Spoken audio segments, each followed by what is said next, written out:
नमस्कार मित्रों, the knowledge light YouTube channel पर आपका स्वागत है।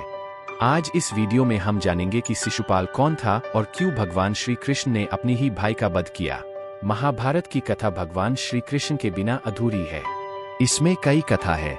ऐसा ही एक रोचक कथा भगवान श्री कृष्ण और शिशुपाल का है। शिशुपाल रिश्ते में कौरवों और पांडवों का भाई था और भगवान श्री कृष्ण की बुआ का पुत्र था। शिशुपाल के जन्म की कहानी भी बहुत रोचक है।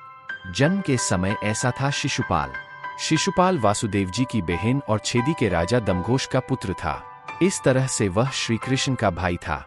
जब शिशुपाल का जन्म हुआ तो वह विचित्र था। जन्म के समय उसकी 3 आंखें और 4 हाथ थे। यह देखकर शिशुपाल के माता पिता बहुत चिंतित हुए।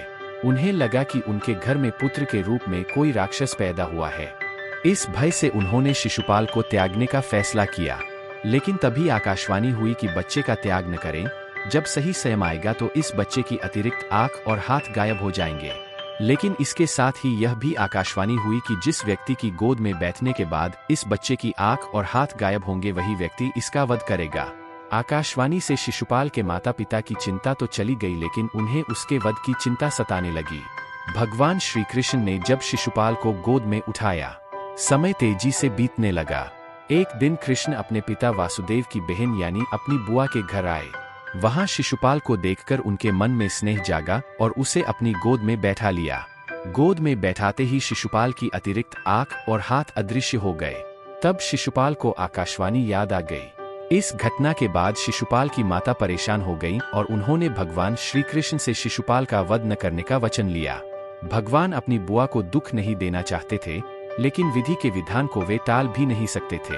इसलिए उन्होंने अपनी बुआ से कहा कि वे शिशुपाल की 100 गलतियों को माफ कर देंगे, लेकिन 101वीं गलती पर उसे दंड देना ही पड़ेगा। लेकिन इसके साथ ही उन्होंने बुआ को ये भी वचन दिया कि यदि शिशुपाल का वध करना भी पड़ा तो वध के बाद शिशुपाल को इस जीवन मरण के चक्र से मुक्ति मिल जाएगी। इसके बाद भगवान श्री कृष्ण वहां से चले आए।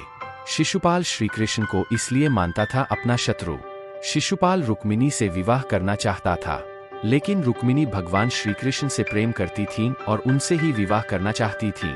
लेकिन रुक्मिणी के भाई राजकुमार रुक्मी को रिश्ता मंजूर नहीं था। तब भगवान श्री कृष्ण रुक्मिणी को महल से चुरा कर ले आ गए थे। इसी बात से शिशुपाल भगवान श्री कृष्ण से शत्रुता मानता था। राजसूय यज्ञ के दौरान भगवान श्री कृष्ण का किया अपमान। जब युधिष्ठिर को युवराज घोषित किया तो राजसूय यज्ञ कराया गया। इस अवसर पर सभी संबंधियों और रिश्तेदारों को बुलाया गया। प्रतापी राजाओं को भी आमंत्रण दिया गया। इस मौके पर वासुदेव, श्री कृष्ण और शिशुपाल आमंत्रित किए गए थे। यहीं पर शिशुपाल का सामना भगवान श्री कृष्ण से होता है। भगवान श्री कृष्ण का युधिष्ठिर ने आदर सत्कार किया। यह बात शिशुपाल को रास नहीं आई और सभी के सामने खड़े होकर इसका विरोध करने लगा।